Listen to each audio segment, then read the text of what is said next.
예, 이번 시간에 연말정산 때 적용되는 세액공제 관련되는 내용들을 정리하겠습니다. 자, 교재는 164페이지고요. 근로소득 세액공제입니다. 근로소득이 있는 거주자의 경우에 근로소득 산출세액이 130만 원 이하일 때 55%, 130만 원 초과하게 되면 30%를 적용을 해줍니다. 이때 한도는 총급여 3,300만 원 이하는 74만 원, 7천만 원 이하는 66만 원이고요. 7천만 원 초과하는 경우에는 50만 원을 기준으로 세액공제를 해줍니다. 물론 세액공제는 우리가 계산하실 필요는 없습니다. 세무사랑 프로를 통해서 계산을 하면 자동으로 적용이 됩니다. 자, 그 다음에 165페이지에 주택자금 차입금 이자 세액공제. 자, 이 부분은 무주택 세대주 또는 1주택만 소유한 세대주인 거주자가 95년 11월 1일부터 97년 12월 31일 사이에 미분양주택 취득과 직접 관련해서 국민주택 기금 등으로부터 차입한 부분이 있다면 이자 상환액의 30%를 적용을 해주고 있습니다. 혹시 새로 이 부분을 적용받을 일은 없겠지만 기존에 적용받던 분들은 잘 챙겨서 적용하시면 됩니다. 정치자금 기부금 세액공제입니다. 우리 정치자금을 납부를 했다라고 하면 해당 과세 연도에 소득금액에서 10만 원까지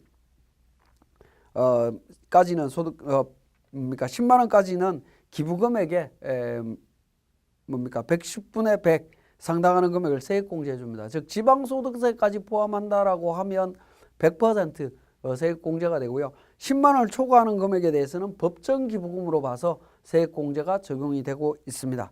정치자금 기부금은 근로자 본인 명의로 지출한 것만 공제가 된다라는 거 기억해 주시고, 자녀세액공제입니다.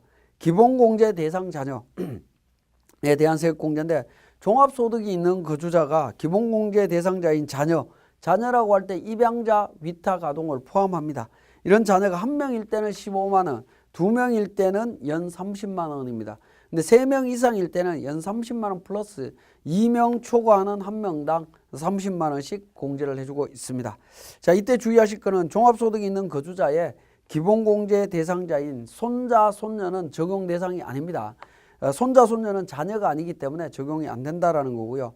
자녀를 기본공제 대상자로 공제받는 거주자가 자녀세액공제를 받을 수 있기 때문에 맞벌이 부부가 기본공제와 자녀세액공제를 나누어서 적용받을 수는 없다라는 점, 이것도 기억하셔야 됩니다. 그 다음에 출생 입양세액공제입니다. 종합소득이 있는 거주자가 기본공제 대상자에 해당하는 자녀 중에 해당 과세 연도에 출생하거나 입양신고한 공제 대상 자녀가 있는 경우에는 첫째 연 30만 원, 둘째 연 50만 원, 셋째 연 70만 원을 산출세액에서 공제를 해주고 있습니다. 자, 연금계좌 세액공제입니다.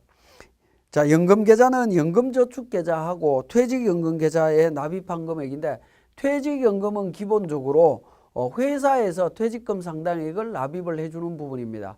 이렇게 회사에서 퇴직금 상당액으로 납입해 준 걸 제외한 나머지 금액, 그러면 결국에 뭐냐면 본인이 스스로 본인 퇴직연금에 납입했을 때 그 납입한 금액하고 연금저축계좌에 납입한 금액을 합쳐서 세액공제를 해주겠다라는 겁니다. 얼마를 해주냐 하면 근로소득만 있는 경우에 총급여 5,500만 원 이하이면 15%, 나머지는 12%를 세액공제해 주겠다라는 겁니다. 5,500만 원 초과자는 12%, 이하자는 15% 세액공제를 해주고 있습니다. 자, 167페이지에 세액공제 대상 연금계좌 납입액은 연간 700만 원을 한도로 하고 있습니다. 연금저축과 퇴직연금 합쳐서 700만 원을 기준으로 12%, 15% 세액공제를 해주겠다라는 부분인데요. 연금저축은 별도의 한도가 있습니다. 연금저축은 급여 기준으로만 봤을 때 1억 2천 이하일 때 연 400만 원 한도를 적용하고요. 1억 2천만 원을 초과하게 되면 연 300만 원 한도를 적용을 합니다. 자, 요 규정은 168페이지에 우리 참고해 보시면 자세하게 나와 있는데, 참고해 보면 연금불입액 800만 원을 연금저축계좌와 퇴직연금계좌에 동시에 불입했다면 세액공제 어떻게 될 거냐 하는 부분인데, 연금저축에 한 푼도 불입하지 않고 퇴직연금에다 아예 800만 원을 넣게 되면 800만 원과 700만 원 한도, 총 한도 700이기 때문에 700이 세액공제 대상이 됩니다. 근데 세 번째 있는 부분, 연금저축에 500을 납입하고 퇴직연금계좌에 300을 납입을 했습니다. 총 800만 원을. 자, 그러면 500만 원 연금저축은 400만 원과 300만 원 한도로 적용이 되게 됩니다. 예를 들어서 연봉이 1억 2천이 넘는다라고 하면 한도가 300밖에 안 됩니다. 그래서 500만 원과 300 중에 작은 금액 300만 원과 퇴직연금에 납입한 300만 원 합쳐서 600만 원 기준으로 세액공제가 적용이 된다라고 볼 수가 있겠습니다. 그래서 연금저축 불입액하고 퇴직연금 불입액에 대한 한도를 적용할 때 연금저축에 대한 한도 적용한 다음에 총 700 한도를 적용한다라는 거 기억해 주시고요. 주택 월세액 세액공제 부분입니다. 근로소득이 있는 거주자가 과세기간 종료일 현재 무주택 세대의 세대주이면서 해당 과세기간의 총급여액이 7천만 원 이하인 근로자로서 국민주택 규모의 주택을 임차하기 위해서 월세를 지급하는 경우에 임대차 계약서 정서와 정서상의 주소지와 주민등록상의 주소지가 같다라고 하면 이 부분에 대해서 세액공제를 적용해 줍니다. 자, 이때 이제 그 주택의 범위에는 주거용 오피스텔과 고시원도 포함이 되어 있다라는 점 기억하셔야 되겠습니다. 요즘 고시원에서 그러니까 생활하시는 분들도 상당히 많이 있는데 요건이 된다라고 하면 월세 세액공제 적용받을 수 있습니다. 자, 169페이지의 세액공제 금액은 5,500만 원 이하일 때는 12%, 월세 납입액을 750만 원 한도로 해서 납입한 금액의 12%, 5,500만 원 초과자고 7천만 원 이하자의 경우에는 750 한도 기준으로 월세액 납입한 금액에 대해서 10%를 세액공제해 주고 있습니다. 자, 170페이지에 특별세액공제입니다. 자, 특별세액공제 한 페이지로 요약이 되어 있고 내용을 보겠습니다. 171페이지에 개요에 보면 동그라미 1번에 보장성 보험료, 의료비, 교육비 세액공제를 보험료, 의료비, 교육비 세액공제 적용할 때 예를 들어서 혼인을 하거나 이혼을 하거나 별거 취업을 했다라고 했을 때 어떻게 할 거냐 하는 부분입니다. 제가 예를 들어서 이혼의 경우를 예를 들면, 자, 이혼의 경우에는 7월 1일 날 이혼을 했다라고 하면 12월 31일 기준으로는 배우자가 없습니다. 그래서 12월 31일 날 배우자 공제는 적용을 받을 수가 없고요. 자, 그러면 이 배우자와 관련돼서 지출한 보험료, 의료비, 교육비는 어떻게 되냐면 원칙적으로 기본공제 대상자를 위해서 지출한 금액만 공제를 해줍니다. 그렇지만 12월 31일 날 배우자가 없기 때문에 적용을 못 받습니다. 하지만 법에서는 예외적으로 혼인, 이혼, 별거 취업의 사유가 있는 경우에는 그 사유가 발생한 날까지 지출한 보험료, 의료비, 교육비에 대해서는 세액공제를 적용해 주겠다라는 부분입니다. 그래서 이런 사유가 있을 때 보험료, 의료비, 교육비에 대해서는 적용을 받습니다. 나머지 기부금이라든가 이런 부분들은 적용이 안 된다라는 사실 기억해 주시고요. 자, 그 다음에 항목별 세액공제를 적용하지 않으면 표준세액공제가 들어갑니다. 근로소득자의 특별소득공제, 특별세액공제, 월세 세액공제를 신청하지 않는 사람은 13만 원의 표준세액공제가 들어가게 되고요. 여기에는 이제 정치자금 기부금이나 우리사주 조합 기부금 세액공제는 표준세액공제와 중복 적용이 된다라는 점 기억해 주시면 되겠습니다. 자, 세부적으로 보시면 보험료 세액공제입니다. 일반 보장성 보험료는 기본공제 대상자를 피보험자로 하는데 이때 기본공제 대상자는 나이나 소득금액 요건을 다 따져갖고 판단을 하셔야 됩니다. 그래서 보험료로 납부한 금액 100만 원 한도를 기준으로 해서 납부액의 12%를 세액공제를 해주고 있습니다. 장애인 전용 보장성 보험료는 기본공제 대상자인 피보험자를 판단할 때 나이 요건이 없습니다. 그리고 납입보험료 100만 원을 한도로 해서 납입액을 기준으로 15% 세액공제를 해줍니다. 자, 172페이지에 메뉴에 맞벌이 부부의 보험료 세액공제가 나오는데 본인과 배우자가 모두 근로소득이 있어 서로 공제 대상 배우자가 아닌 경우에는 서로 기본공제 대상자가 될 수가 없습니다. 이 경우에는 본인이 계약자고 본인이 피보험자이면 공제를 받을 수 있습니다. 근데 본인이 계약자이고 피보험자가 배우자이면 피보험자가 기본공제 대상자가 아니기 때문에 공제를 받을 수 없는 문제가 생깁니다. 자, 그 부분 주의를 하시고요. 자, 의료비 세액공제도 근로자가 근로소득이 있는 거주자가 기본공제 대상자, 이때 나이나 소득금액은 안 따집니다. 기본공제 대상자를 위해서 지출한 의료비가 있다면 공제를 해줍니다. 난임 시술비는 한도에 상관없이 20%, 본인 65세 이상 장애인 건강보험 산정 특례자 의료비 이런 경우에는 15% 적용해주고요.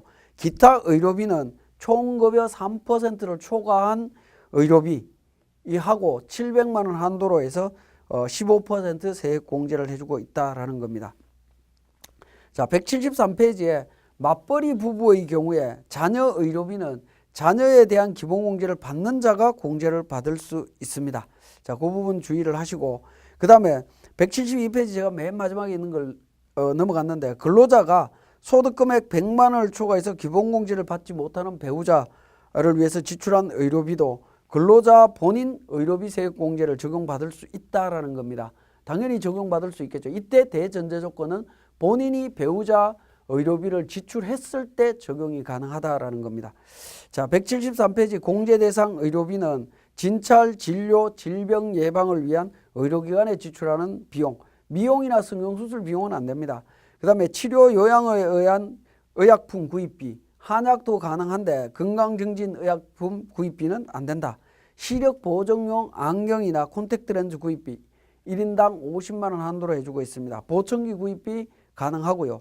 노인장기요양보험법에 의한 실제 의료비로 지출한 본인 일부 부담금, 그 다음에 본인 부담금, 추가금 뭐 이런 부분들이 적용이 됩니다. 자, 174페이지에 의료비 관련되는 부분은 대부분 간소화 자료에 제공이 되기 때문에 그 자료를 통해서 하시면 되는데, 사례 부분을 보시면 근로자 본인을 위해 지출한 의료비만 있는 경우 당연히 이제 근로자 본인 의료비인 경우에도 총급의 3%를 초과하는 금액만 의료비 공제가 가능합니다. 700만 원 한도는 적용하지 않습니다. 자, 그 다음에 동그라미 4번에 맞벌이 배우자를 위해서 지출한 의료비, 근로자가 소득금액 100만 원을 초과하는 맞벌이 배우자를 위해서 지출한 의료비는 의료비 공제 대상에 포함이 됩니다. 그러니까 본인이 지출한 겁니다. 본인이 배우자를 위해서 지출한 의료비는 당연히 공제가 된다. 175페이지 7번에 보험회사로부터 수령한 보험금으로 지급한 의료비, 이 부분은 의료비 공제에서 차감해야 됩니다. 의료비 공제가 적용되지 않는다라는 사실 기억하시고요. 그 다음에 동그라미 11번에 외국 병원에 지출한 의료비 적용받을 수 없습니다.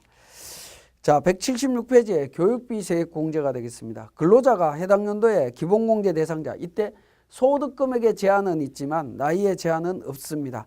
이런 사람들을 위해서 지출한 교육비 중에 15% 적용받을 수 있는데요.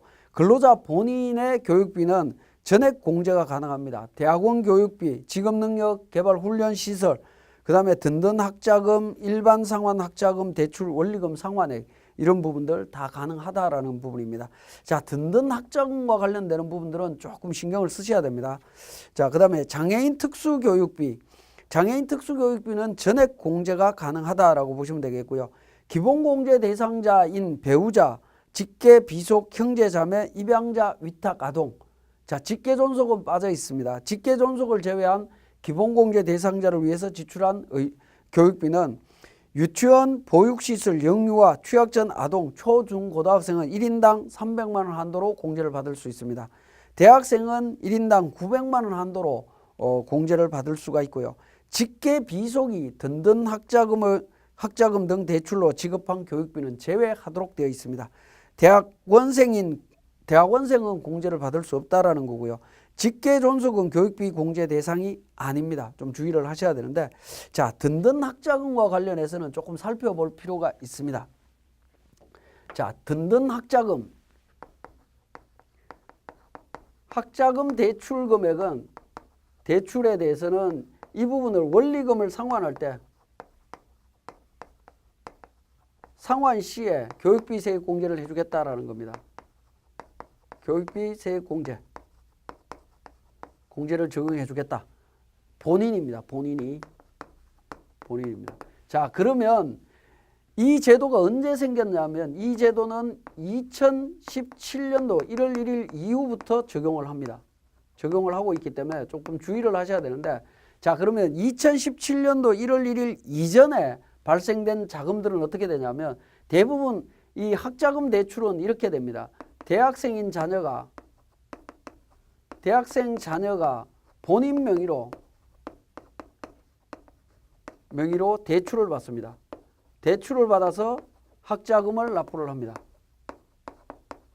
학자금 납부하고 그 다음에 추후에 이제 졸업을 하겠죠. 그죠? 졸업 후 소득이 발생이 되면 근로소득이 될 겁니다. 보통 소득이 발생되면 이때 상환을 합니다. 상환을 조건으로 하고 있습니다. 이때 상환할 때 교육비 세액공제를 해주겠다라는 겁니다. 세액공제를 해주겠다. 이 부분입니다. 그죠? 이 부분에서 우리가 주의하실 건 뭐냐면 자녀 본인 명의로 대출을 받은 부분은 더 이상 직계존속, 즉 아버지나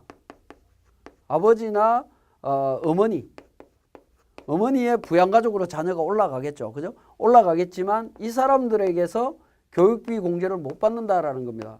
교육비 세액공제가 적용이 될 수가 없다라는 겁니다. 이건 이제 더 이상 적용을 안 해주겠다라는 부분입니다. 본인한테 해주는 부분이고 교육비 세액공제를 즉 대학생 자녀 본인에게 세액공제를 해주겠다라는 거고 더 이상 부모는 이제 더 이상 공제를 못 받는다라는 겁니다. 이게 지금 2018년도, 2017년도 연말정산 때 적용을 해야 되는 부분이었습니다. 자, 그러면 또 한 가지는 2017년도 1월 1일 이전입니다. 이전 대출분은 어떻게 될 거냐 하는 겁니다. 대출분은. 그러면 이전 대출분은 보통 자녀 명의의 대출 학자금 납부 시 직계존속, 즉 그러니까 부모가 되겠죠. 부모가 세액공제를 적용을 했습니다. 세액공제 적용했고 적용한 이후 그 다음에 자녀가 졸업을 합니다. 졸업해서 소득으로 상환하면 이 상환 시점에서는 세액공제가 안 된다라는 겁니다. 공제가 적용이 안 된다라는 겁니다. 즉 부모가 이미 과거에 세액공제를 적용받았기 때문에 이 부분에 대해서 자녀가 졸업 후에 본인이 상환하는 이 부분에 대해서는 세액공제를 적용받을 수가 없습니다. 그래서 이 부분이 지금 굉장히 혼란스러울 수 있습니다. 혼란스러울 수 있기 때문에 잘 정리를 잘 하셔야 됩니다. 그러면 여기서 한 가지 또 이제 짚어봐야 되는 부분은 자, 학자금 대출을 예를 들어서 500만 원을 대출을 받았습니다. 그래서 500만 원을 기준으로 세액공제를 15% 적용을 받았다라고 부모님이 받았습니다. 근데 졸업 후에 갚으면 500만 원 플러스 이자 부분에 대해서도 납부를 하겠죠. 이 경우에 500만 원을 초과한 이자 부분이 있다라고 하면 이 부분에 대해서는 세액공제를 해줍니다. 공제는 해줍니다. 근데 이 이자 부분까지 나오려면 기본적으로 먼저 500만 원에 대한 세액공제 받았던 부분을 전부 다 차감을 한 다음에 나중에 마지막 정도에 가서 나타날 거기 때문에 이 부분 관리 부분도 좀 신경을 쓰셔야 될 것 같긴 합니다. 자, 그래서 어쨌든 든든 학자금 대출과 관련해서는 법 조문에서는 아주 간단하게 정리는 하고 있습니다만 실무상으로는 조금 복잡하게 흘러가고 있다라고 보시면 될 것 같습니다. 그게 177페이지에 맨 위에 소득세법 부칙이라고 해서 규정이 나와 있는 부분이고요. 자, 그 다음에 주요 교육비 공제 대상이라고 해서 취학 전 아동에 대한 부분, 유치원, 보육시설, 학원, 체육시설 전부 다 공제가 가능하다라는 부분 나와 있고 초등학교, 중학교, 고등학교 관련해서는 전부 다 가능한데 교복 구입비도 1인당 50만 원 범위 내에서 가능하고요. 체험학습비 학생 1인당 연 30만 원 범위 내에서 가능하다. 뭐 이런 내용들도 있습니다. 그 다음에 대학생의 경우에 수업료 관련되는 부분이 나오는데 단 직계 비속이 든든 학자금 등을 대출받아 지급한 교육비는 제외된다라고 명확하게 교재에도 표기를 해놨습니다. 자, 이 부분 챙겨보시고 본인은 든든 학자금과 일반 상환 학자금의 원리금 상환액을 지출하는 금액에 대해서 공제를 해줍니다. 이때 이제 상환 연체로 인해서 추가로 지급하는 금액 이 부분은 적용을 하지 않겠다라고 하고 있습니다. 자, 이런 이제 든든 학자금과 관련되는 자금들이 우리 연말정산 간소화 서비스에서 교육비 금액을 제공을 해줄 때 어떻게 제공해 주는지는 한번 챙겨보셔야 됩니다. 챙겨보셔야 되는데 만약에 구분 없이 그냥 일괄 제공이 되고 있다면 본인이 공제를 받을 수 있는지 아니면 부모가 공제를 받을 수 있는 건지 여건을 반드시 확인하신 다음에 적용하셔야 됩니다. 자, 178페이지에 국외 교육비가 되겠습니다. 국외 교육비는 부모가 전부 다 가족 전체다가 외국에 나가 있다면 초등학교, 중학교, 고등학교, 대학교까지 전부 다 공제를 받을 수 있습니다. 그렇지만 국내 근무자, 즉 아버지가 국내에 있고 어머니가 자녀를 데리고 외국에 유학을 나갔다라고 하면 초등학교, 중학교는 공제를 받을 수가 없고요. 기본적으로 고등학생과 대학생은 교육비에 대해서 적용을 해 줍니다. 자, 179페이지에 직계존속을 위해서 지출하는 교육비는 장애인 특수교육비에 한해서 적용이 되고요. 장애인 특수교육비에 한해서 적용이 되면서 노인대학 수강료 등은 직계존속을 위한 교육비 공제가 적용되지 않습니다. 동그라미 4번에 입사 전 퇴사 후 지출한 교육비 적용받을 수 없습니다. 근로자 신분일 때만 적용이 된다라는 거고요. 그 다음에 동그라미 9번에 학자금 대출, 근로자 본인 또는 자녀의 등록금을 금융기관으로부터 융자받아 납부했다면 교육비를 납부한 때 공제하며 대출금 상환은 교육비 공제 대상이 아니다. 자, 이 부분은 과거에 이렇게 적용을 했었습니다. 근데 현재는 이제 든든 학자금 대출과 관련돼서는 바뀌었다라고 제가 설명을 드렸습니다. 참고로 보시면 되겠습니다. 자, 그 다음에 180페이지에 기부금 세액 공제입니다. 자, 기부금 지출자 범위입니다. 기부금은 기본공제 대상자가 지출한 기부금에 대해서 전액 다 공제를 해주는데 이때 기본공제 대상자라고 할 때는 나이에 제한이 없습니다. 나이에 제한이 없고 소득금액 요건만 충족하면 공제를 받을 수 있습니다. 다만 다른 거주자의 기본공제를 받는 사람은 적용을 제외합니다. 뭐 이 부분은 당연하다라고 봐야 되겠죠. 다만 이제 정치자금 기부금과 우리사주 조합 기부금은 거주자 본인 명의로 지출한 것만 적용을 해줍니다. 자, 181페이지에 기부금 세액 공제 대상 한도와 세액 공제율이 나옵니다.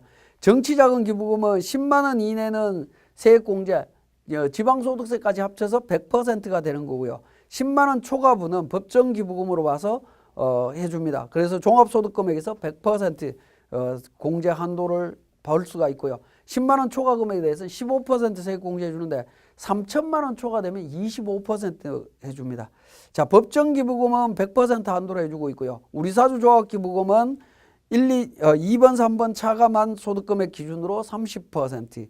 그 다음에 지정기부금, 종교단체가 있으면 종교단체 기부금은 10%, 종교단체 외 기부금은 20%로 계산이 되고요. 6번 종교단체 기부금이 없으면 종합소득금액에서 2, 3, 4를 뺀 금액에 30% 적용을 해줍니다.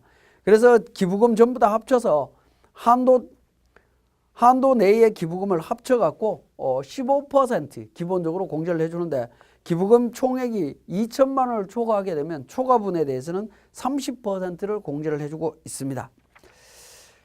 자, 그 다음에 182페이지에 기부금 한도 초과 및 2월 세액 공제라고 나와 있습니다. 기부금 세액 공제, 2월 공제. 자, 기부금 한도 초과. 앞에서 말씀드렸던 이 한도 적용으로 인해 갖고 한도 초과된 기부금은 10년 동안 2월 공제를 받을 수 있습니다. 10년이라고 하는 부분은 원래 5년이었는데 2018년도 12월 달에 세법이 개정이 되면서 10년으로 바뀌었고요. 10년이 적용되는 기부금은 2013년도 발생부터 적용이 됩니다. 10년 동안 해주고 있습니다. 그리고 기부금 세액 공제의 2월 공제도 있습니다. 자, 이 부분 잘 챙겨보셔야 되는데, 자, 기부금 세액 공제를 우리 산출세액에서 보험료, 의료비, 교육비 쭉 적용을 합니다. 쭉 적용을 했는데 보험료, 의료비, 교육비, 뭐 이런 연금계좌, 자녀세액공제 이런 부분을 적용을 먼저 하다 보니까 산출세액을 이미 다 공제를 해버렸습니다. 그러면 기부금 세액공제는 아예 적용을 못 받죠.